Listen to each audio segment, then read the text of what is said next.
Yes, welcome. This is F a Rap Critic. I'm your boy Malik 16. And no, if your phone bill is 2 G's flat, you probably don't want your accountant to handle that. But true story. My first cell phone, I think I did run the bill up to like at least 1 G, if not 2 G's. And because of that, I didn't have a phone for another 5 years. I got in trouble. But today's a very, very super duper special episode. It's a Harlem Brooklyn connection. Had to break the camo out because we're taking it to BK, and I could not do this episode without the man that is here with me. I'm gonna let him introduce himself. Who you be? Cool. What's up? Thanks, Malik. First of all, for having me on the show. Anslem Samuel Rocque, writer, editor, been a couple places, new places now, but Double XL, The Source, Complex. Yeah, writer, journalist, just here, lover of hip hop, here to chat about one of the classic albums, from the genre for sure. There you go. And he's being humble. I knew he would be this humble. Man, I've been trying to get this man on the show for a long time. It's the perfect time. Writer extraordinaire, one of the pioneering journalists of the 90s, a lover of this hip-hop culture, and a Brooklynite. So I had to get the pro. When you do big albums, you got to get the pros for it. So it means a lot to me, and a friend of mine. Proud to call him a friend. And we're going to jump into it. If you didn't check the thumbnail, we are talking about the album that a lot of people consider to be one of the greatest rap albums of all time, if not the greatest. Ready to Die by the Notorious B.I.G. A little background on this album. It was released today, September 13th of 1994 under the Bad Boy Arista label. This is the actual debut LP from Biggie. And you'll hear me call him Biggie throughout because we're both New Yorkers. That's just what we call it. It's very rare you'll hear people call him the Notorious B.I.G. if they're familiar with him. Same way with Diddy. We're probably going to call him Puff every now and then. I know he's being called a lot of names now, but yeah, this is category 1 where we go over the product, the album itself. If you have not already, take a moment to like and subscribe to the channel. While you're at it, go check out theraprouleur.com where you can cop the I Used to Love a t-shirt in any color and pattern that you want. And you can leave your rankings on every classic album that we've reviewed on this channel, including this one. And with no further ado, let's jump into it. The first dimension in category 1 that we talk about is dimension 1, the quality of the production. All right, Anslem, who do we have behind the sonic soundscape of this album? I mean, majority album, a big chunk is Easy Mo B. I think definitely was in pocket with Easy Mo B. You got Puffy, Chucky Thompson, I believe, a couple other cats. I think it was the Blues Brothers or someone to that effect. And the beginning of the track masters. A lot of the tracks, I think there's 2 tracks, and one of them I think is only credited to Pope, but he went on to clarify it was always both of them. They just messed up the crediting. But yeah, this is kind of some of the early hit making of the track masters before they became a staple in the 90s. Yeah.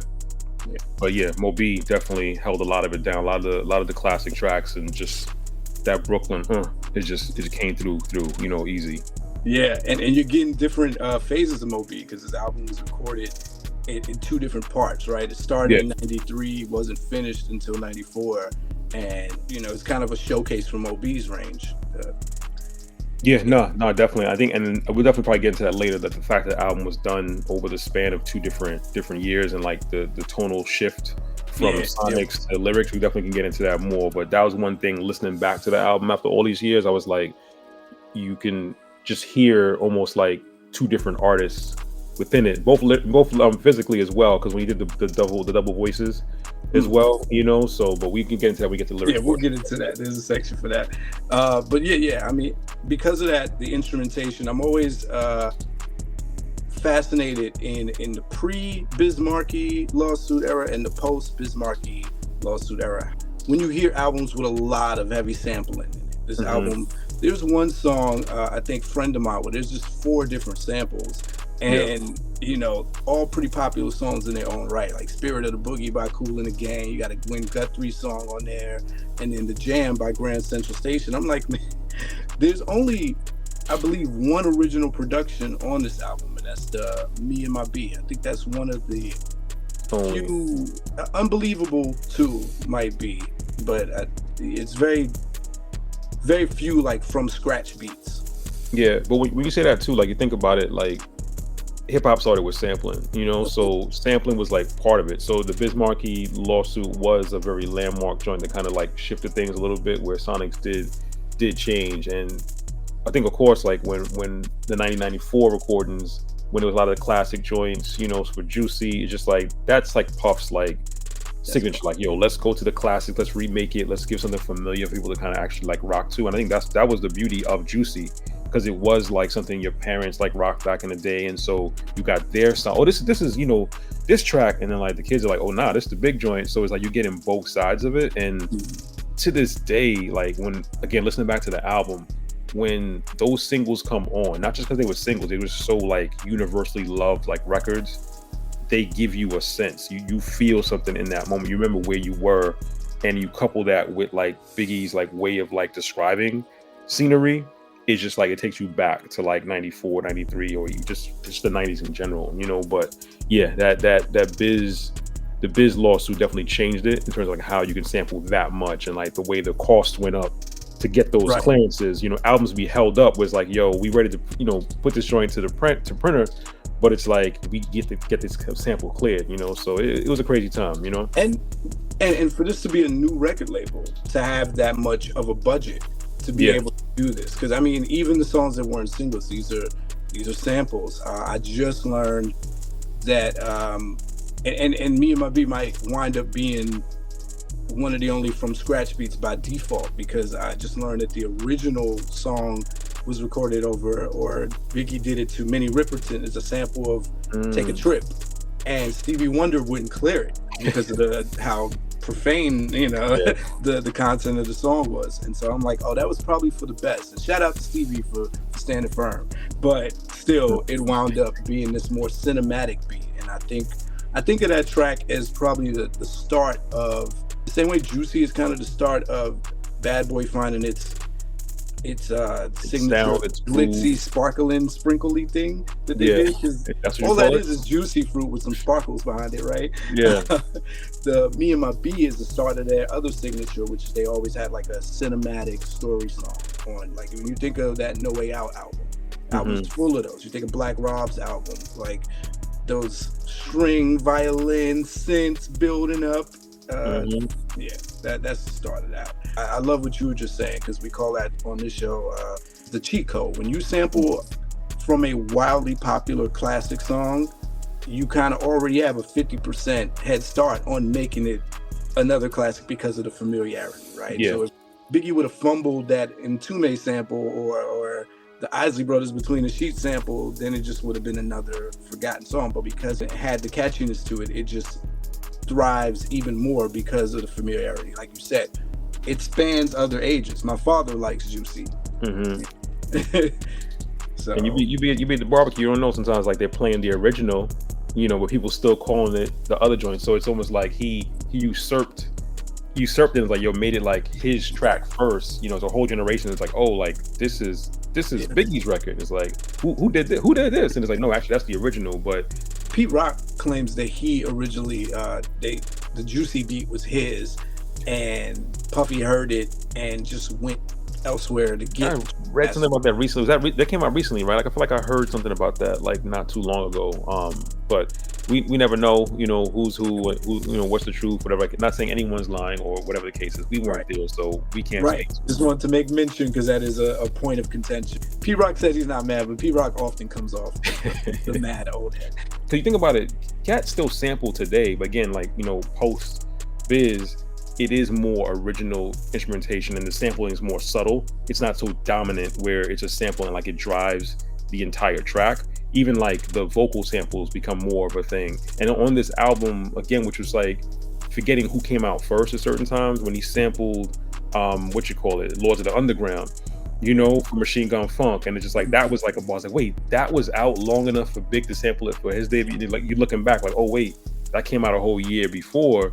Like can we at the timing of when things happen, Can we talk about that? There's a lot of recent samples used in it, even from cuts on Biggie's album itself, like the way Primo scratched Biggie Smalls is the illest from The What. Yeah. And I remember the R. Kelly song, Your Body's Calling, getting played in regular rotation while Unbelievable came out. So it's like, oh, how did he get that sample so quick? That song has just been out as a single. Like the album came out a year before, but that, you know, Your Body's Calling is Unbelievable. Also, the Snoop Dogg song playing in the background on the intro, the Shiznit, you know, you could tell he was a fan. Even on the Things Done Changed, they used a sample from the Chronic. Now they blast. They used to fight with the fist. Now they blast. You know. Yeah. Now they blast. Right. Yeah. Dre. And that's so ill that Dre's voice is on the beginning of the album. You know, considering where things went. Not to get negative with it, but just like. I was like, yeah, that's Dre, right? And that's it wouldn't have happened a year later, almost. You know, like for that to be the sample they would use. It's crazy to see how much love and respect Big gives to. I know we kind of jumping, but he gives to so many people that wound up being, you know, having points of contention with him, right? So like he's shouting out Wu-Tang on the album, and we know the Methods on the album, Friction, right? And then we hear the Snoop Dogg song. They said Chucky Thompson said the decision to put the funky worm kind of Moog synth on the hook of Big Papa was because they really liked what Dre was doing out on the West Coast. They wanted to bring that style to the East. And that decision really characterizes that song so much. Just that decision there.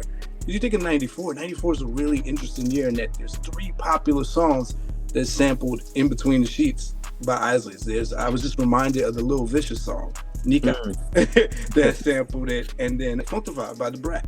Yeah. All 3 were hits in their own right, getting played on the radio at the same time with that same Isley Brothers Between the Sheets sample, but used different ways. Yeah. And so when I think of kind of what makes people like the Big Papa hook is that's when the synth comes in, that really, really interesting stuff.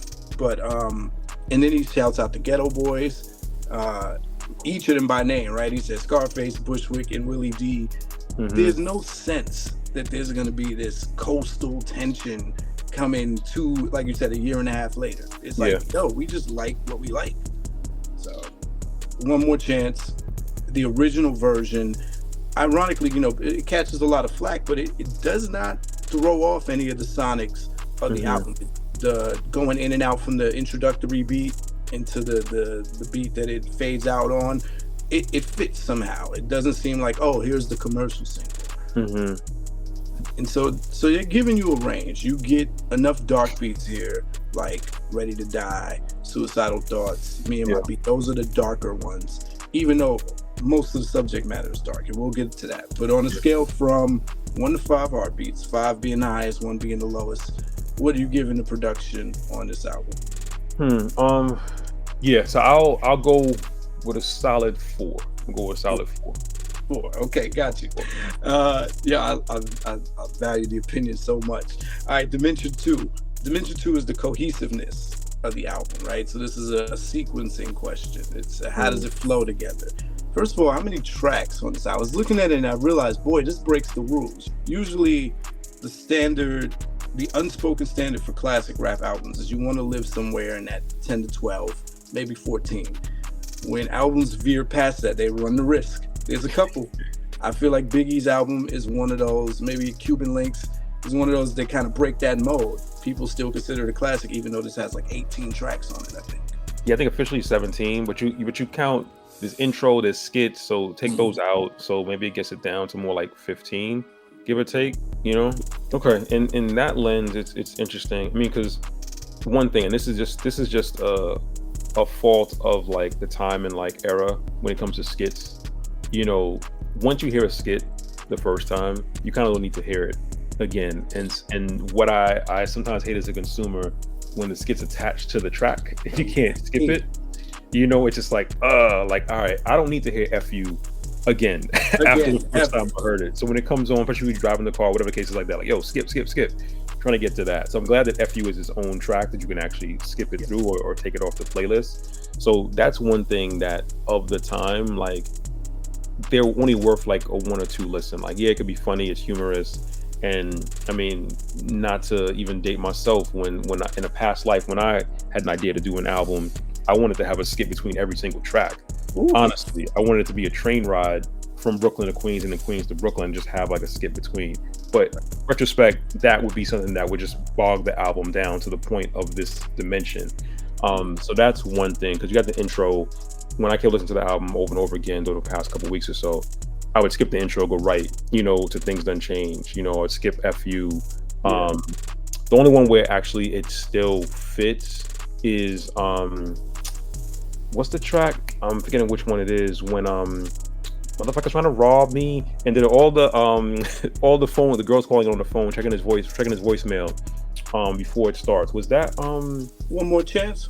Is that One More Chance? Yeah, that was One More Chance. So like that intro is part of the track. Like, it still kind of works. That one is not right. It's before the beat changes. I think it's Lil Caesar's sisters and her friends playing all the girls leaving Biggie messages. Wasn't Kim one too? Kim is the sex skit. But I know she was that, but I feel like she might have been one of the girls too. I thought she might have been like, motherfuckers trying to rob me, and She might. I thought it was Kim interviewing him at the beginning of Big Papa, where she's like, where you from? And he's like, Brooklyn. I thought that was her, but she's uncredited. How does it flow to you? Yeah, that kind of goes what I mentioned earlier, like listening back to it at first, my first listen after like not listening to it for a while, it felt off, right? And then I always, when Juicy comes on, from the intro of Juicy, it sounds like it should be the first song, because it says, I dedicate this album, like, it sounds like an intro, and Juicy falls like in the middle, is track 10. Yeah. And so sequencing wise, I mean, this is one thing that's, at least for my ear, when I listen to an album over and over again, I kind of can always hear the next song coming in. Like, I just know sonically what beat is coming. So you kind of it's ingrained in your brain. So kind of like listening to the tracks, I kind of knew what was coming next. But in terms of like story wise, like, want to be critical with it, which this is F a rap critic, it is like, I would say the sequencing could be done differently, where if you want to tell a narrative story, because even you have the intro, the birth, you coming out of jail, all that, and then the outro, being like the suicide.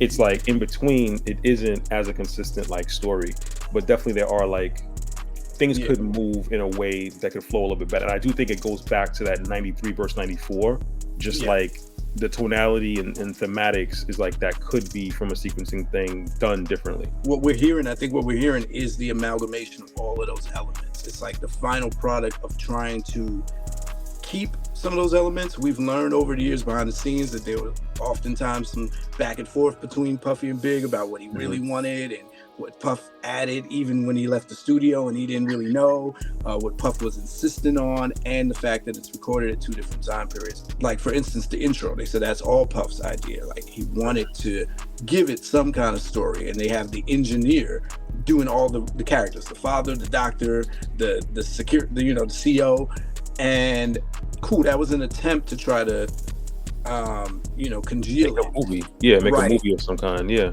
And so, as you were talking about, Juicy should have came earlier. That's how I feel about Respect. Respect is interesting because Things Done Change is a great intro song too, but Respect, he's actually taking the time to tell you about 3 phases of his life. From birth, the whole first verse is about his birth. Second verse is about how he's adolescent and getting into trouble, and then third verse is present tense. I'm like, man, that would have been really poetic. Your first song is about your birth. Your final song is about just taking your life, right? Yeah. There's attempts that you could tell and we'll talk about this more in the next dimension. So clearly there's some room for some sequencing changes to be made. I do think they do a decent job of spreading out the lighter songs throughout the album. They're not all bunched together. Yeah.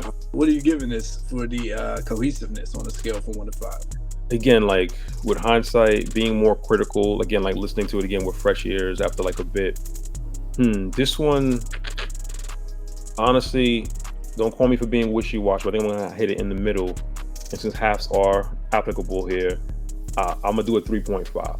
3.5. Makes sense. That takes us to Dimension 3. the intentional mood and tone of the album. So this is always about not the mood that we feel as listeners, 'cause that can change depending on when you pop it in and what you're going through. But what do you think the mood and tone that Biggie and company were trying to set on this album, and how good of a job did they do at executing it? No, I think honestly, like, yeah, like the mood and tones. I mean, maybe they're three. I think it's definitely, the idea of like mortality, like, the title, Ready to Die, Suicidal Thoughts, and that could segue also into like that hunger for like, selling drugs and trying to like, make his way. Those might be almost coupled to a degree. Then you had the Playboy, getting the ladies, got a whole FU skit, on the joint. And then in that, where as well, again, like they kind of like can go in between, like it's a connective tissue, is, even some stuff he said about like his mom's, just like that relationship and that tension between them. I think those are kind of like maybe 3 or 4 different themes that are kind of in there, but I do think it is consistent throughout the album. Like they do touch on them. They may be polar opposites in certain degrees. When you look at, you have 3 that connect, my mom, suicide, and like the struggle, and then you got the Playboy stuff. It may not fit, but that could also be looked as a coping mechanism to like kind of throw myself into women. Because like I think listening to the album again, I hate when I say think, listening to the album again and just really like analyzing it sonically, lyrically, and even the title again, like depression wasn't a thing we talked about at that time, but you could look at this album as like a release of a young man dealing with depression because of what he's grown up in, what he's dealing with in life, and not really knowing how to deal with it in reality, be able to put it into music and lyrical form. So I think it's very dark in that sense. It's weird when I see the label like this is one of the greatest hardcore albums of all time. I don't know how hard, it's not MOP hardcore. It does have that, from my opinion. It doesn't have that, but it's like, because you have such those pop glossy records in conjunction with that, kind of can take away from that, but they do have those records.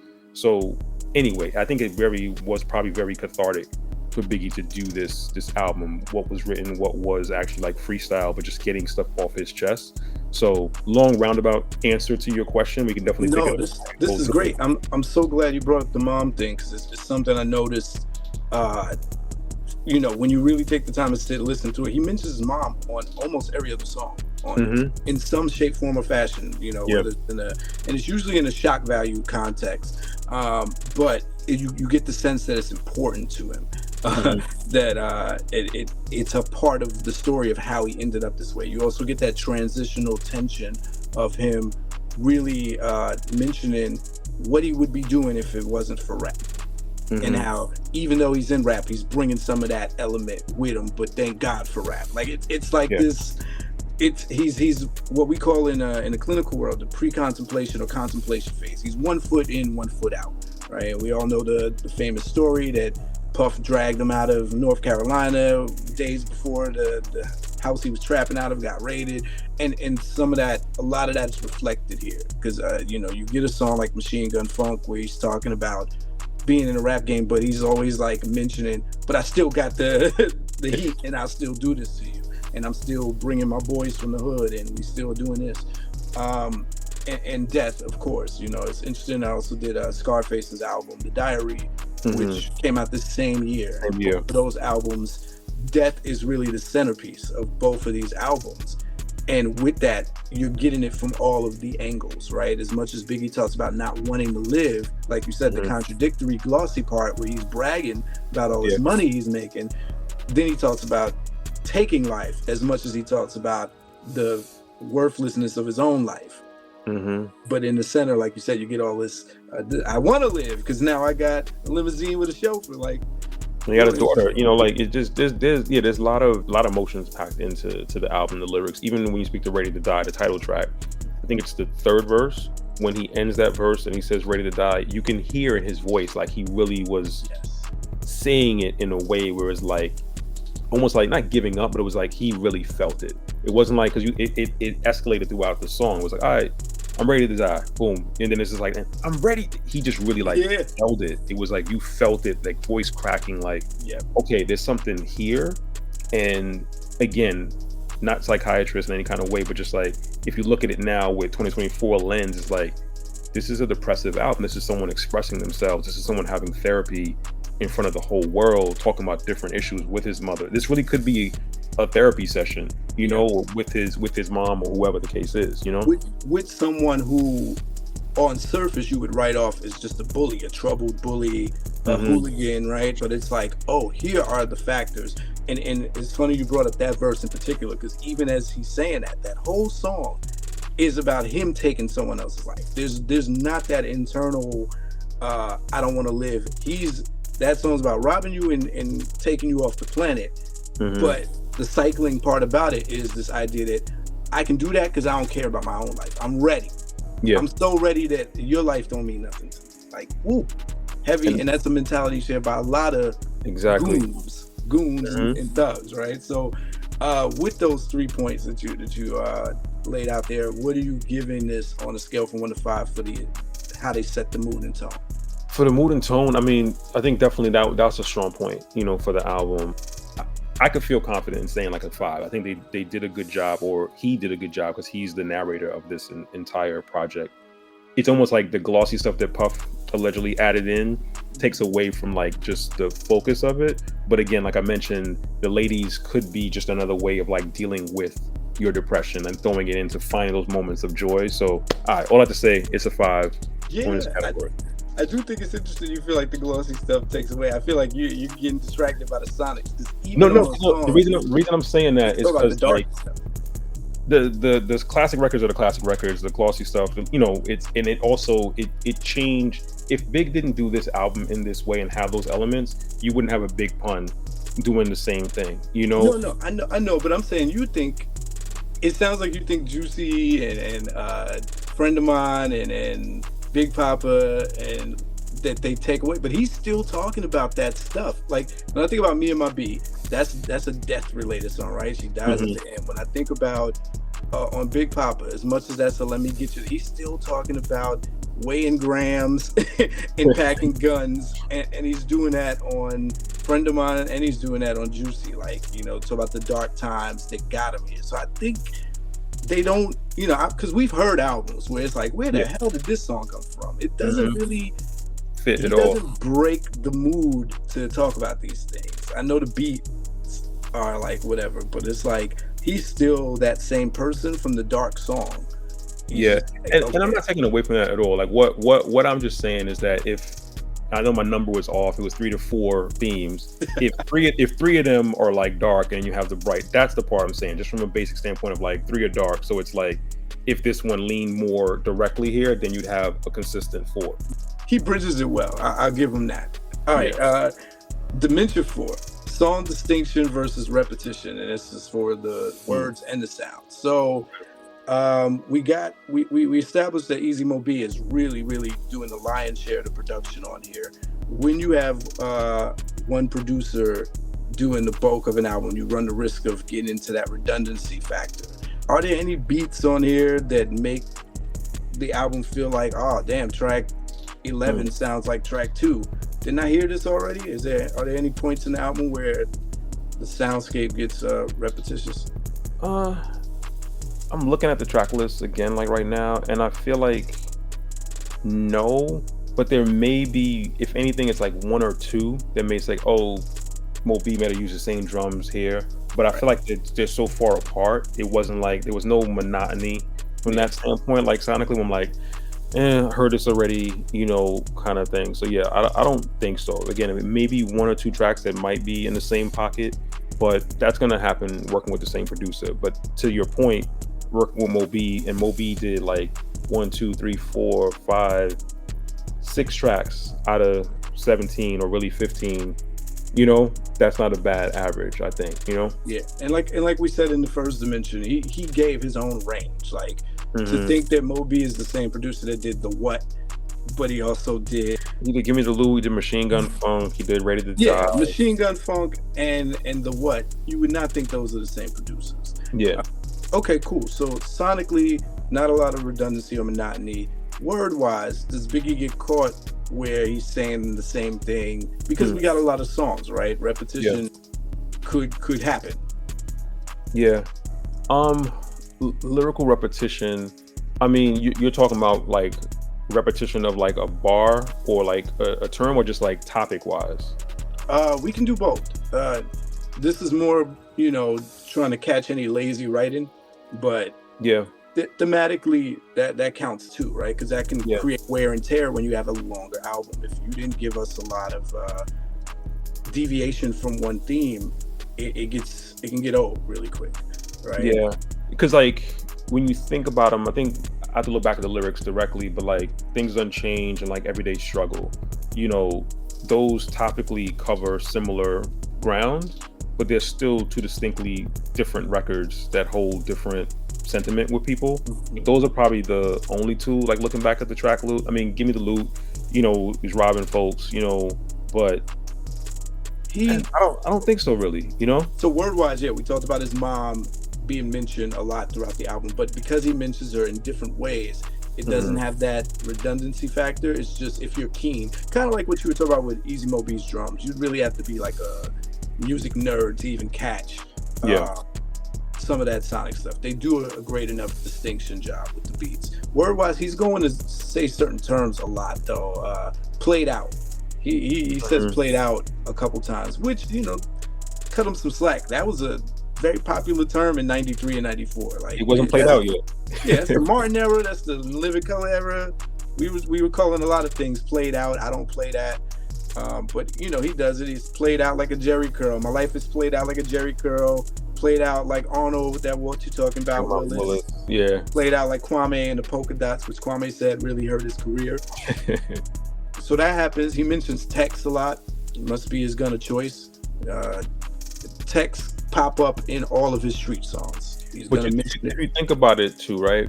If the legend of Biggie is true and like he's freestyling, or writing in his head, you're gonna fall into pockets. That's part of the art of freestyling. You kind of like lean in on similar phrasings or whatever like that in the moment, as opposed to like writing where you're gonna go back. You know what? I want to change this from diabolical to whatever. So I could probably look at that if he's also one of the originators or tied to the not writing down. Even though from what I understand, he was writing more in '93.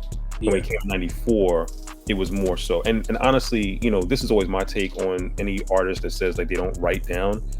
I still think they're writing it in their head at some point. It's just not putting it down to paper. When you can't see it tangibly, you're not going to see the repetition. Like, oh wait, I said tech over here. Or if your name is Inspector Deck Tech, tech's going to rhyme a lot if you say your name a lot, Yeah. So, No, these are amazing points you're making. And another part of the reason why this show started is to kind of guide people through it from a rapper's mind. Like, as a rapper, like, that's exactly what it is. When people, over the years, we've seen the word freestyle get co-opted to mean a zillion different things. acapella. But Biggie was never freestyling. He was writing in his head. Like, I used to write my rhymes like that when I was in the kid group. When I was a kid rapper, I never used pen. I didn't use pen and paper till I was in my late teens. Because I was like, oh, write it down. That takes too much time. So it's just like, have the beat playing. If it's not in front of you in the studio, you have as close of a, remembering the beat in your head as you make it up, and you just keep repeating. It's almost like I Spy. That's what it is. It's like, okay, I got the first 4 lines, keep saying those first 4 lines till I add the next line. And then that's what Primo said when they recorded Unbelievable, is that Biggie was there for hours. Everybody makes it sound like it's this 5-minute process. That's the recording part. The actual making it up, where you just nodding your head, that takes a while.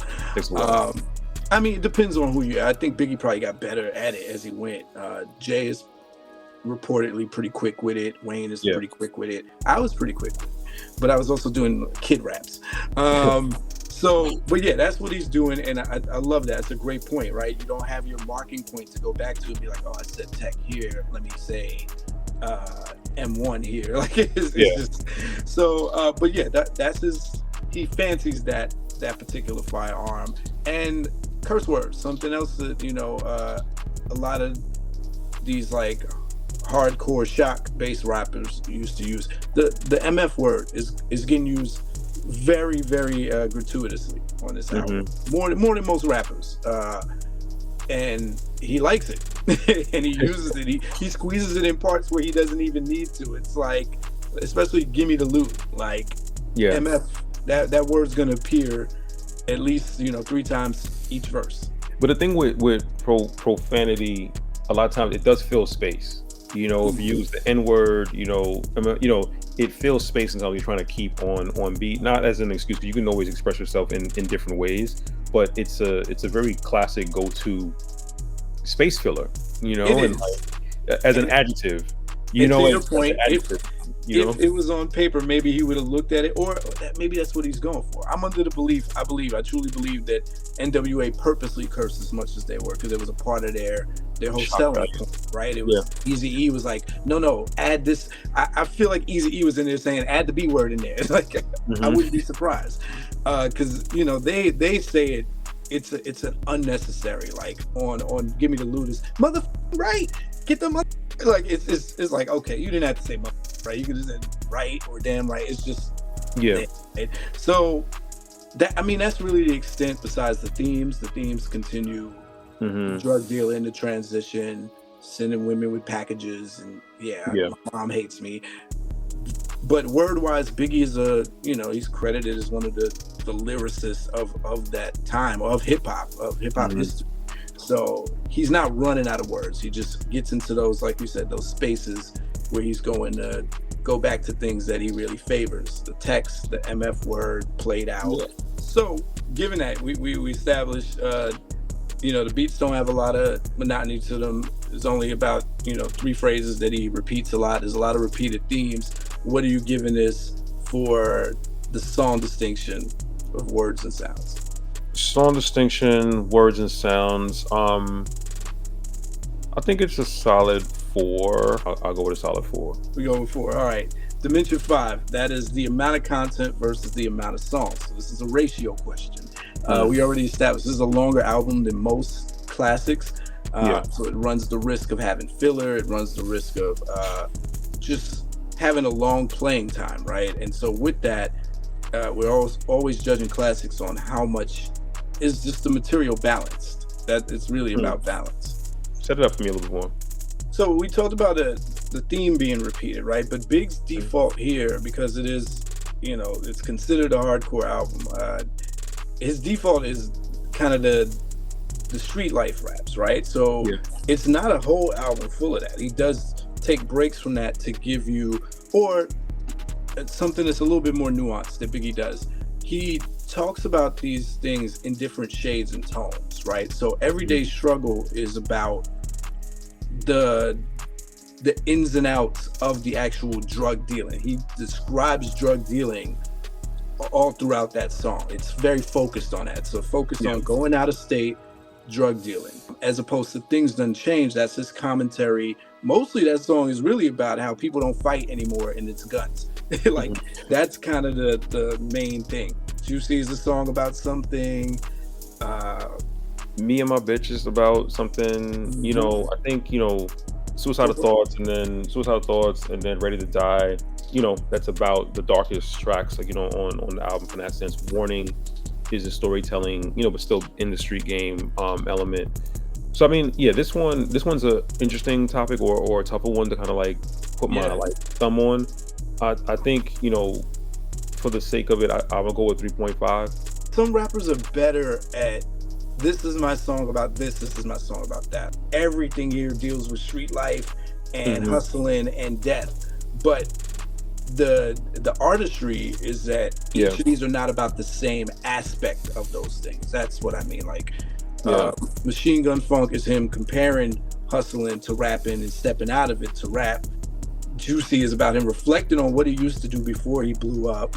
Me and My B is still street related, but it's about the woman. And even the women's songs are different shades and tones. He's talking about women all the same way, but like One More Chance is all the sex song. Big Papa is the Let Me Pick You Up. Me and My B is the I Had a Woman and She Died. And then Friend of Mine is This Is Why I Cheat, because women cheat. Like, but he's still talking. They're all B words on every song, no matter what song. But you know what I mean? Shades and tones. So I do think where you're not getting a lot of like distinct topics, like this is my government song or whatever, he's able to talk about different aspects of the same thing. And that's to me, that's harder actually. If you were like, Anslem, make an album only about being a journalist, you'd have to be like, okay, well, here's the day at the office as a journalist. Here's my experience at industry parties as a journalist. Like, that's a little. It would be a shorter album. It wouldn't be 17 tracks. Might be more of an EP, you know. Yeah, I'm sorry, man. This is my first time having to explain it. Usually, it's a little clear. I guess it really depends on the album, but. And I think it depends on too, like, you know, interpretation, you know. But for now, I'll still rock with 3.5. You know, admittedly, this one is one trying to wrap my head around a little bit more. Like, you know, it's for me in this particular album, I think it's a little bit tougher. And so with that, I'm gonna rank it a little bit tougher. On still 3.5 is still fair, but that's where I'll land with the ranking for this one. Okay, so 3.5. Dimension 6, the features. Features could either help an album or hurt an album. They could dilute, or they can, you know, really give us a nice contrast and make somebody's career. So. I mean, the official only feature on the album is Meth, you know, on the what officially, you know, definitely. I don't know who's singing on what's the Respect? I don't know who's the reggae singer on. Diane King. Which I had no idea that she did hardcore dancehall, because I only knew her from like a song that was on the Bad Boy soundtrack called Shy Guy or something. Like, okay. Yeah, but like, you know, she's not credited, you know, but from a credited standpoint, you know, Meth being on it, I mean that's a classic record. It's almost like listening to it almost gave me, and hoping no one comes at me, almost like Brooklyn's Finest, just the way they go back and forth. Because the way that, you know, Jay and Big go back and forth from Brooklyn's Finest, is like you're coming in, and I didn't get to listen back. I feel like Method Man did an interview in the last couple of years or so talking about how he starts off with the ME in the background, like overlapping with the verse. I didn't listen back to see what the context was, but I remember hearing that, like, oh, that's interesting. But it's just the synergy of the way they're coming in and out of pocket and the verses. So I think it did help. At the same time, being that the buzz for Biggie was so high, you know, and it's like people will fault an artist. It's like, yo, I want to hear you. I want to hear you and your friends, or your friends are carrying your album. So Biggie delivered a classic album that's majority, like 95% him, you know, outside of production and, you know, samples and stuff like that. So I think you deliver on that by saying, hey, this is my debut album. This is my story. If you had too many features on it, you know, then it could undercut for that debut album. You know, Life After Death is a total different beast. That's a double album. You know, do you want to hear a double album of just one artist? You know, in that case, maybe you do want to hear more friends, and then I think it gives you more space to kind of creatively do that. But yeah, I don't think it took away having the one feature, other than Puffy in the background doing ad libs and stuff like that, and uncredited, you know, voices, you know. Yeah, Puffy inserts himself on about 4 or 5 tracks, and he plays a role that's necessary on. I don't think Suicidal Thoughts would have had the same impact without Puff's presence, but I don't know if we needed him on Ready to Die to, like, yeah, we coming to kill you and all of that. That's where it's unnecessary. And then Me and My B, I don't know if we needed him in between, which is kind of like a precursor for some other things, right? But Meth on that, the context that he was talking about, he was saying, indeed, Biggie had pen and paper for that session, because he was writing parts that he wanted Meth to say. And he said Meth said he felt bad because he told him to, you know, do this line here with the, and it makes sense now that I know how much Biggie likes to talk about text. Because when I heard Meth say, I got more Glocks than texting you, I'm like, that's not something Meth would do. But Biggie wrote that for him and told him, you know, I make it hot, won't even stand next to you. And he said all he wound up writing was the little part where he's like, assume the position, stop, look, and listen. And he said he felt bad, but he said their writing went so fast that session was quick. Biggie wanted to end his verse with, don't mess with ME, to just kind of big himself up, but also lead off so Meth could come in with THOD, man. And the way it was laid, it wouldn't have been on beat unless Meth came with overlap. So, totally. That's the part. I remember I heard it, but like it didn't retain in my memory like what the details were. I knew there was something particular with that line. But I think that was just a good, I guess, break of the norm, because the what pops up like in the middle. It's like in the middle. It's great placement. Total's on the album. They're not credited because I don't think they were officially out yet. So they sing on the One More Chance and Juicy. That's it. I think that's Pam and Kima. So Okay. well, let me just say Total because I don't know, right?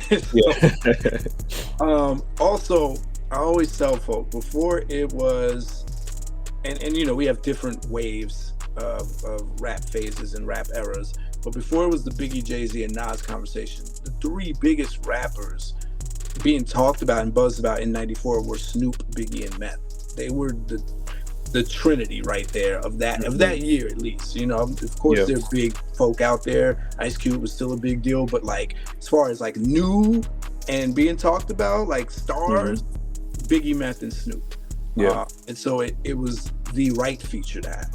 Also, it's somebody who you could see for Big. The buzz was so big that to be with a star, because Meth was an established star almost a year before already. His album, I don't think his solo came out that year. It came out that year later on. So it came out 2 months after, right? And so, but his buzz was so big because the lead single from Wu-Tang was his damn solo song, right? So he was an instant star, one of the biggest stars. And Biggie being a new jack, but coming in, like you said, it's just like Brooklyn's Finest. Like Jay-Z wasn't a star yet, but no one questioned him being able to hang with Big. It wasn't like, why has he got him on it? It was like his name was buzzy enough to be like, oh, this feature makes sense. Makes sense, so yeah. That's what this was. So yeah, what are we giving this album for how features were utilized on a scale from 1 to 5? This also becomes tough because of this album, because there's just the one feature to really reference. So it's like you're putting the whole scale on one, and then if he had no features, is that a 0? Nope. It's if it had no effect, it's a 5, right? If it took away, then it would chip away down to 4, down to 3, down to 2. Like Tone from Trackmasters, even though they produced Respect, Tone said he hates that song and he does not like Diane King on it. So that might chip that away for him. Yeah. With that, it still is a classic record. It's like having, to your point, those two hot rookies coming together on a record is what the streets wanted. It's definitely, that I'll give it a solid 4 just for that, a solid 4. It's because I don't know, it's just because it's only one to compare to. That's what I don't know. For me, it's like, but you already said if it didn't have it, would it still be a 5, or would it be a 4 with no features? Yeah, I don't know. This one's hard for me to really contextualize, and but just like I love the record. If the record wasn't there and the record was Who Shot Ya and it's just on the mixtape, it feels weird for me to say a 5, honestly. Okay. Like, with it just being the one feature, and my point earlier saying, like, if it was off the album, I think it wouldn't hurt the album. So I think with that's why it's not a 5 for me. Someone else could think differently, but for me, it's like I'm going with 4. I'm sticking with my 4. Okay, got you. It could be argued that it enhances the album because, like you said, it's what the streets wanted. You get that moment of contrast in voices. You get that moment of, this is the only guy that can hang with me right now. That's how big I am, right? Okay, Dimension 7. It is the question of, does the weakest song, or do the weakest songs on the album bring it down in any way? And as we mentioned, the weakest song for me would be Respect. There was that phase of like dabbling with reggae, hip hop. You had Mad Lion come out that year. I love Take It Easy. We mentioned earlier Little Vicious. There was this hip hop and reggae, Caribbean roots. So I'm all for that and all with it. But that was the one record when it does come on, like other that mixed with like some of the skits, where it's like, I don't need to hear this one. And I think more so, even though I love Moby, on the whole album, maybe it was like that beat just didn't hit me with that oomph. No, that's the Trackmasters one. That's Trackmasters. Yep, okay. They sample that, Get Lifted, which is interesting. I this whole time I thought you were gonna say Friend of Mine, because universally, Friend of Mine or That Ain't, I think it used to be titled That Ain't Right. Universally, that's the song that most people are like, it's been quoted a lot, but it's the song that people forget about, or they're like, I could have done without that.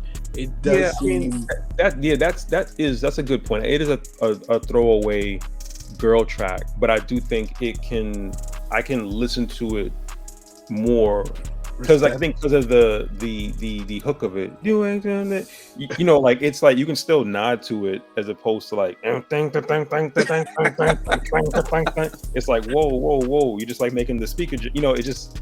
So I think sonically, it's probably more so. Content-wise, it's a whole different conversation. But I think sonically, when that comes on, I'm just like, respect. I was like, I'm not in that mood right. And it comes on between Big Papa. You know, it's right after Big Papa, which is like so like mellow and like it's the classic cookout joint, and then it just goes to this. It's just like that transition. So that goes back to sequencing, I guess, like where you just had this sonic, you know, smooth, laid back, and you kind of hit right away with this out of the blue, only record that sounds like that. So that's where that one sonically kind of like throws me off. And then a friend of mine, I think still has like a flow where it sonically still is in pocket. And then you got Unbelievable. Yeah, there's still a balance to it. And then Unbelievable comes after that. You know, the R. Kelly, you know, So then the question is, because I mean, this is the most subjective out of all of the dimensions. We all have a track that we skip, but I think where it gets a little heavy is, does it have a deleterious? Not my trying. No, I don't think so. If people still consider the album classic, then it didn't impact it at all. You know, in that sense. You know, and I think I don't think having a classic record or album has to do with every track necessarily being perfect, because to your point earlier, if you have like a longer album that's considered a classic, there's going to be stuff that not everyone resonates with, but maybe it still worked for the album because it had enough universal appeal to appeal to different people, where like if you had 14 tracks and like, yo, these 10 to me are like classic, or these 11 or 12, and then you have this one or two, I think you're not gonna knock it out the park consistently. Again, in a longer album, if you have like a Nas, which is like 10 tracks, which I think almost really is like almost like 9, really, like isn't that like a you know, in that, so you have a better average in that. Like you really threw specific darts out. So I don't think it detracts. And can I talk about it now when I mentioned like Kanye's album for Graduation? You know, that record, I love that record, but it was like Drunken Hot Girls was the record where it was just like, why is this here? Why is this here? You know, and like I reviewed that album when I was at Double XL, and I gave it a XL. And it's one where I kind of go back and forth in retrospect, where it's just like, I love that album, but then my critique, you know, was Drunken Hot Girls. So in that case, my argument was like, oh, like I got to poke at something, but really, you know, with Graduation, I think, and again, not to detract too far on that, that was just the sore spot for me. It was the easy thing to pick at. It was like, oh, like what is this? Like I think I called it a date rapist's lullaby. Yes. You know, yes.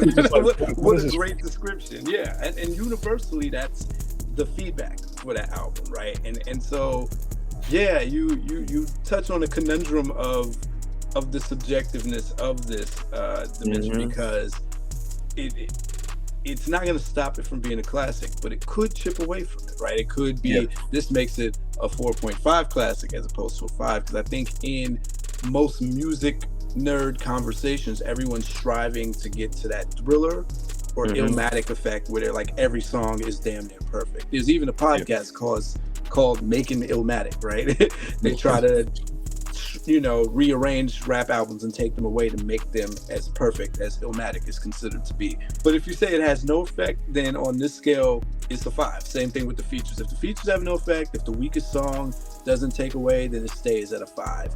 Anything below, you know, you go down. So that's, are you giving this a 5? Yeah, this one I'll give a 5. Okay. For me, I usually keep my ratings out, except for this dimension. I like slipping my opinion in there. There's a couple songs I would take it. But that ain't right. Friend of mine, it just doesn't go with the rest of the album. And I know Easy Mo B said he wanted to be experimental and do some of that like club vibe in there, but it very much sounds like a filler song. Yeah, I mean, and I think definitely, you know, like I said, my first reaction listening to the album again after a while, I felt filler, but then the more I listened to it, it didn't feel that way. Because when I first listened to it, I was like, first couple of tracks I'm going through, and I'm like, you know, when we get into next, and I was like trying to push my way to the middle, but then when I started listening to it different days, I was like, oh yeah, this is hitting from the beginning, you know. But again, that's a whole other conversation. But I think that just shows the staying power of the music, where it can grow on you. Yeah. And again, to that other point, like when to give a behind the curtain kind of thing, when the print days of the Source and Double XL, things like that, we got to remember, when we're as critics getting these albums like a month, 2 months, 3 months before it reaches out to the public, you're listening to it in a bubble, but you're getting to sit with it at least, to kind of write your review and have the consensus, like, hey, what do you think about it, what about this, and having these kind of conversations first, going to print, hitting the newsstands, and then people reading it before the album even comes out again. So it's just like, still like, wait, they're saying it's a classic. They just, the layer, it's a different world that we're in now of like how things are reviewed or critiqued, because it was like you had more time to sit with it if you were lucky enough to get the product in advance. Yes. And then you're also gambling, like, all right, I'm predicting what's going to happen in 3 months. Saying that's the dangerous part about journalism, where y'all do the prediction part. Like, yeah. People are like, yo, you're crazy. Or the hindsight, where, because I think, as I can't speak for every critic, but as a critic, giving that classic, it's, it's harder to get that classic rating. So it might be something that's like, it's 4.5, or whatever, or 3, or whatever the case is, like, just trying to and then you see the impact, the cultural impact of it after the fact, and it's like, oh wow. But that's your job, to make those decisions and like use your non-bias. Because even when I reviewed albums that weren't like my genre, my cup of tea, I always took my personal bias. I was like, all right, for the audience for this record, is this a good record for this audience? When I gave something like a bad rating, it was like, all right, this is universally bad, not just because I'm a New Yorker and I don't listen to this. It was like, no, this is lyrically the bad, production wise is bad, whatever the case is, it's like that. But again, you have to ride with those decisions. That's why it's so important. I mean, that's why it's so important to have some kind of like some criteria for what, because a lot of times people aren't privy. Like, I think about the Billboard rating that just came out, right? And Ebro had to explain how they measure it, because it just seems like arbitrary. Hey, this is the number one. I love breaking it down like this, because it's like, okay, we understand that impact kind of gives you that 0.5 that originally wasn't there, because you have to wait and see what an album does, right? And so that you brought this up. This takes us to Dimension 8. You mentioned universal appeal. We're talking about mass appeal, right? So as a product, how far-reaching was this album, just as an audio body of work? Did it have the potential to hit white, black, male, female, as we think about it, or even within the hip-hop listening audience at the time, right? Did it have the legs to reach the majority of it, or was it pocketed? The legend goes that if left up to Biggie, it probably would have been a very limiting album, because of the focus on depth. Like, Biggie would have had it all. I think even his boys like D-Rock have said this, like, it would have been all Machine Gun Funk, me and my B, give me the loot. And it because of Puffy's input and presence, you get the Big Papas and Juicies. Yeah, no, I think that, because like when we talk about the earlier thing about the themes on it, if it didn't have the singles that it has, even though one was a B-side, right? Was one an official single, or one was a B-side? Juicy and Unbelievable were singles. One More Chance and The What were singles. And so I think Warning might have been Warning and Big Papa. That's what it was. Yeah, because like you think about those records that came out, and when they come on, because their individual records are like classic universal records, like Juicy, One More Chance, Big Papa. If those 3 records weren't on the album, to your point, it wouldn't be as universal, because it's so within the bubble of the culture, street culture, that appeal to little Joanne in Idaho the same way as like, I love it when they come in, that kind of element. So like, I think that's where you have to still credit Puff, regardless of where things are now or whatever is happening in the world with him, that his influence to kind of add those elements to the album is what helped to push it over the top. And I got to look it up, but don't quote me. But I feel like also the timing of when the singles were dropped, I feel like it wasn't like a back-to-back. There was a long run with the album. Like, the album came out September, and I feel like singles were still coming out deep into the following December almost. It's so And then then we you have heard the album for it to be single still and still have an impact and still be that's a genius and an impact of the album and like plotting it out, you know? I want to give some credit to Biggie himself because at some point between that gap, he tapped into his own hit making sensibilities. Like he understood the importance of hooks. I think Biggie always understood the importance of hook. If we go back to Party and BS, but he really tapped into it, even for what would be considered the hardcore singles, right? The hook on the What, they didn't have to have a hook. They could have just been like, we just rapping, you know, like Brooklyn's Finest didn't have a hook, but they, honey, shake your hips, you don't stop. Like they didn't have to add that little groovy part to it, right? Even Warn It, damn, the repetition of niggas wanna stick me for my paper, damn, like there's something to it. So by the time you get to the Juicies, and maybe this is a conversation that him and Puff had, all the lead singles that this album is remembered by are the songs where his voice had changed and he went into his Big Papa tone. Except for Juicy. Juicy is kind of in the middle. It's between his "where the party at" voice and when it comes, you know, like he's calmer. It's right in the middle. But all the other singles that we named, he's in Big Papa mode. Warn It, For What, he's so that has an impact on how we, as the listening audience, received Biggie. If you're just a casual listener, you're fully bought into the Big Papa persona. Because you said it. So that helps. It's easier on the ears. It goes easier with those kind of beats. And like you said, long radio play for each of these singles. And now the second wave of the remix generation. I think Teddy Riley and Belle Biv DeVoe and Marley Marl might have started that remix trend, but like what Bad Boy did, they reinvented the remix. It was a requisite. You had to have one. And then and then to that point too, maybe it didn't apply to Biggie as much, if my memory serves correctly.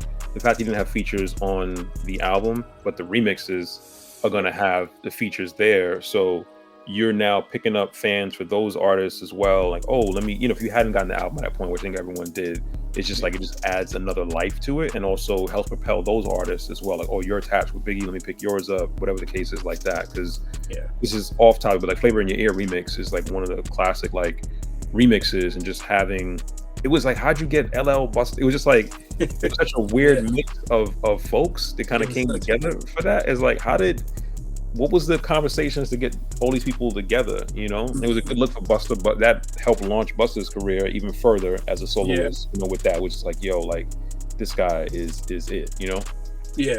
But you just look at what was coming out of that time. Like going back to '94, I was going like through that year, just seeing what albums came out. Of course, you got the Nas, the Illmatics that came out. To the Fushnikins, the Diggable Planet second album, and that album is. That sonically, that's a whole different thing. That's a whole other conversation, that Blowout Comb album. But there was just a lot of joints that dropped. And even, which is, I didn't even realize, Craig Mack came out a week after this album. And it's like on the same label. And, people always forget that Craig Mack was the first artist really on Bad Boy, and then but Big Star just kind of like outshined him to a degree. But I still want to know what was the thinking between putting the albums out back to back, week after week, Which is crazy because I think publicly Craig Mack was the first, but it seemed like because this album was recorded before, I hear there's one of the tracks where at the end, Puffy inserts himself and he's shouting out Biggie and Jesse Wack, Third Eye, because I think those were the original two Bad Boy artists. And then Craig Mack came somewhere in the middle because I was like, how come he didn't shout out Craig Mack on that? But if you remember, if you take into consideration this album was started a whole year, then kind of left. I think that's when Craig Mack kind of came out of nowhere, and then he had the bigger lead-off single that would be the hit, and so they probably rushed making his album. I don't know. I'm speculating, right? But if you want to go down that speculation like lane too, you think about also the records that I believe were recorded in '93 versus '94. If all the singles were from '94. It could have also been, again, speculation. It could have been a thing too that Biggie was just a dope raw lyricist, but didn't have that single just yet.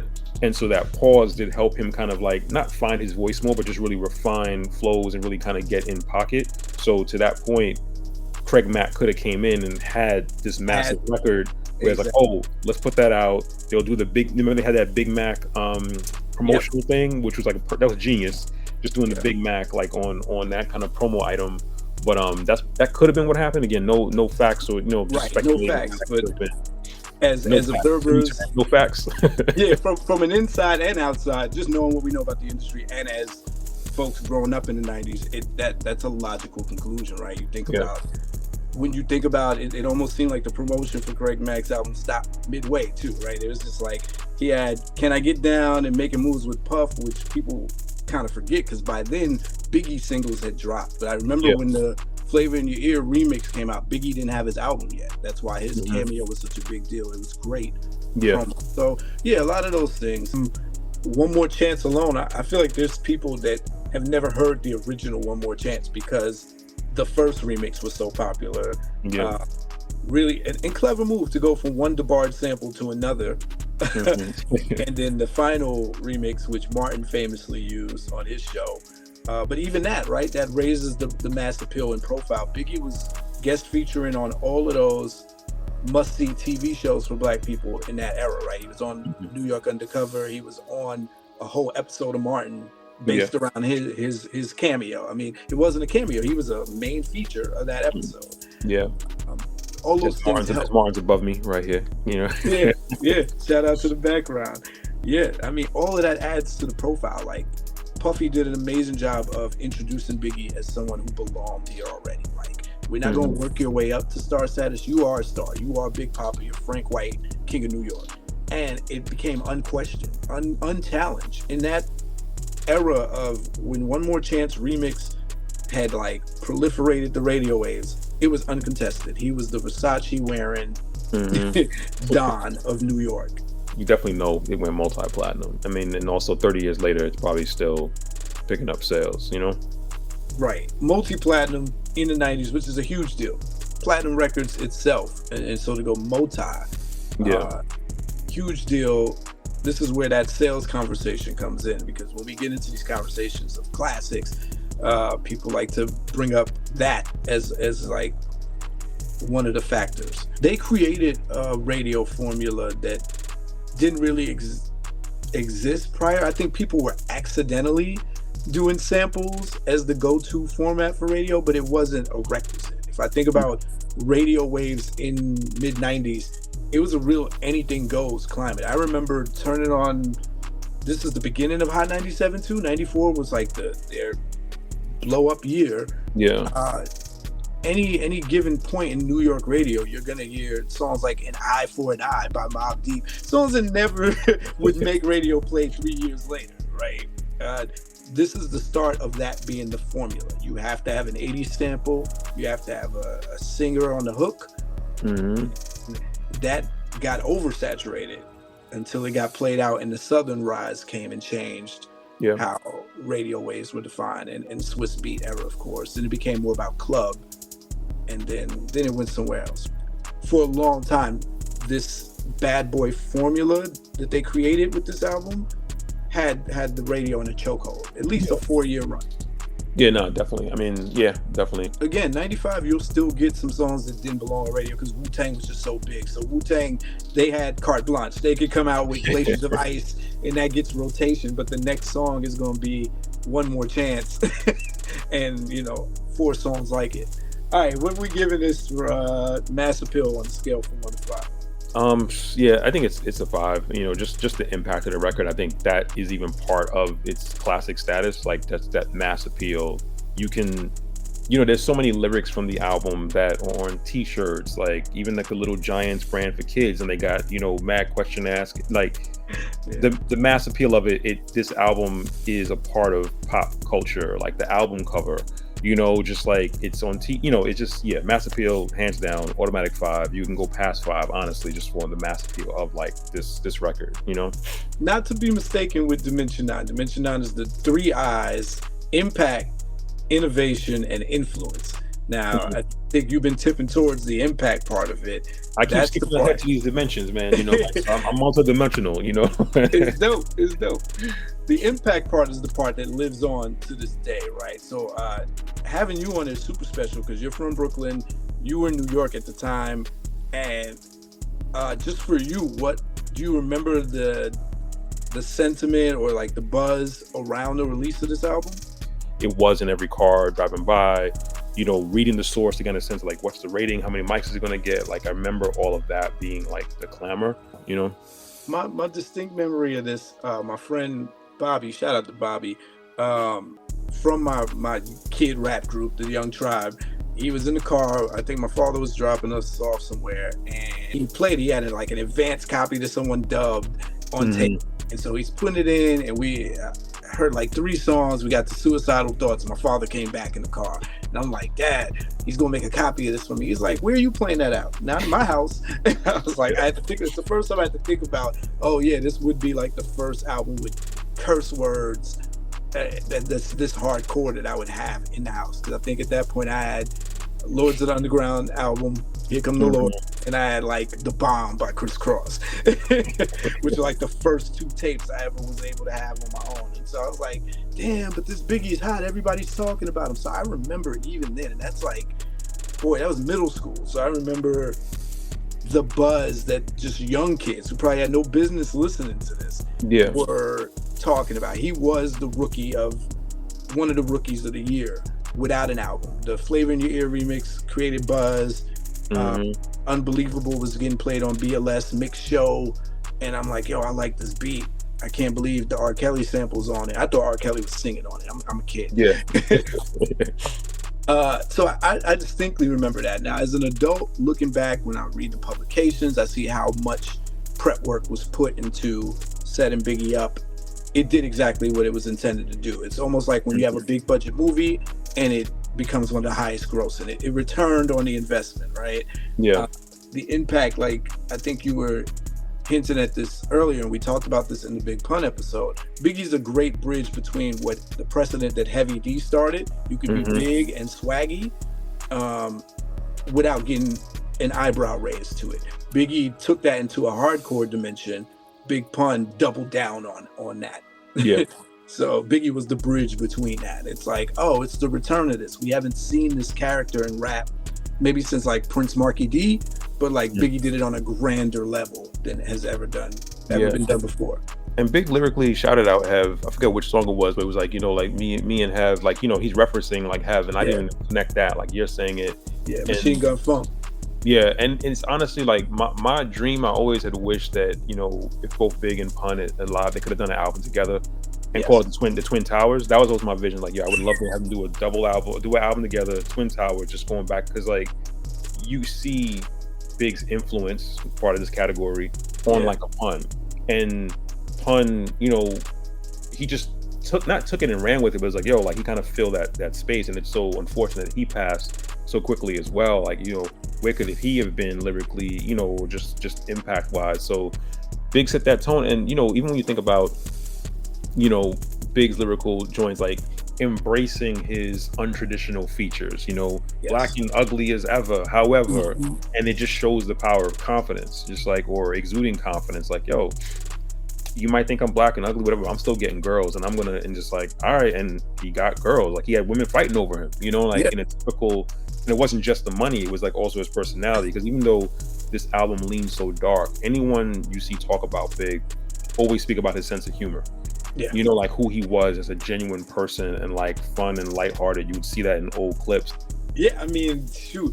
And so he's not reinventing any wheel, but because he's doing it on a bigger level that's been done before, there's innovation in that sense. There's like, here's this, to the point where all the iconic imagery we see of Big Sense always has him in like the Coogee sweater, right? There's an imprint that he's left, because it's the idea of this fly big man who acknowledges what on the surface level or at first glance might be write-off features, but he's gonna make you love him.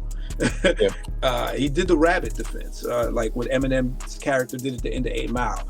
He took the power away from anything negative you were gonna say about him by acknowledging it already and saying, and let's not, the power of Brooklyn, bro, like Brooklyn being behind you, it's an unstoppable force. It's like a juggernaut kind of force. There's a ton of Brooklyn rappers before Biggie.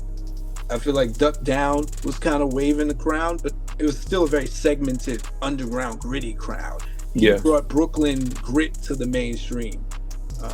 And that's because of Puff. Because again, if he did the album he wanted to make, he might have been in that same bucket and wouldn't have elevated in that same. So love or hate Puff, like Puff's orchestration kind of helped put him in position. Like, yo, give me these 3 records, Yep. and then you got the rest. And You got the rest. Yeah. And then you'll have the impact. One other thing as well, like I just remembered, I saw this on an ad on the train the other day, and I forgot what brand it was for. I think it might have been some kind of like hummus spread or something. And the ad, it said "Love, period, spread the Brooklyn way." That slight little shift of words and adding the pair, I was like, yo, like that's genius. I'm looking like, who made that ad? Who came up with that concept? But again, taking that classic line, again, it's on t-shirts, it's tattoos, the whole 9. It's in an advertisement now, adjusted slightly, and it made perfect sense. I was like, love, spread the Brooklyn way. It was just like, for a spread. Like, lyrically, you wouldn't have thought that 30 years ago. Oh, he's writing an ad campaign, but his impact is there. So before we even get to the rating, it's a 5. It's more than a 5. I think the impact, legacy, everything, like this record did it, Absolutely. Influence is there. We'd be here all day naming how many rappers were influenced by Biggie on this album, because he made a lot of things okay, or said a lot of things in a way that rappers didn't know they could say it. He was doing like Robin Harris rap or Bernie Mac rap, So okay, that takes us to the final dimension 10, the overall uniqueness and timelessness of this album, right? So a huge part of doing this system is to separate nostalgia from everything. Nostalgia will make us love things that sound cringeworthy, or if we play it for younger folk, they laugh at us. Does this album stand the test of time? That's really it. And is it unique? Does it have its own identity in the pantheon of classic rap albums? Yeah, I think it does, and that's a total fair point, because there are some albums like from my childhood, youth, whatever, like, yo, classic for me when it came out, and I listen back to it, I'm like, skip. You really have to be in the right headspace to listen to it. Yes. But we've mentioned this in the earlier category. There are some records on this album that are just like timeless. Primarily the singles, like, it's barbecue season, or barbecue season's over now, and it's just like when you go to cookout, Big Papa, Juicy, they're just records that are just part of the playlist. If you're a DJ playing in a certain space, these are records that have to like come out, to really like rock the crowd. So I think for that alone, it's made. Are there skippable records? We talked about before. There are records on here that are skippable, but everything has a mood, a tone, and whatever the case is like that. And even the song titles, like Everyday Struggle was the name of a Complex, show for a couple years. Like, it's part of the culture and like the lexicon. He created verbiage that people like use, and like phrases like the Brooklyn way, where Brooklyn at. It's just like, the impact, the legacy of it is there, and like it still has an impact. Like now, again, it wasn't something that I had gone back to as an album in recent years, but going back to it is just like, like you had to be there, kind of thing. If you have to make that argument, then the timelessness of it isn't there, and it's kind of more trapped to that period of time in terms of it being still classic and impacting then, but the impact to a degree fizzled, or the impact isn't as relatable today as it is now. But that isn't the case, I think, for Ready to Die, because it also goes back to his lyrical storytelling. He paints those pictures. Those pictures are still valid. The things he's talking about are still things people can relate to. All right, what are you giving this dimension? This one, 5, hands down.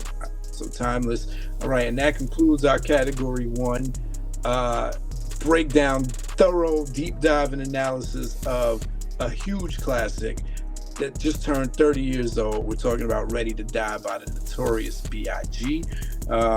Join me for category 2, where we go over the rap performance on this album.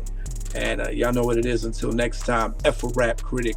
They talk about it while I live it. Word to meth. To meth.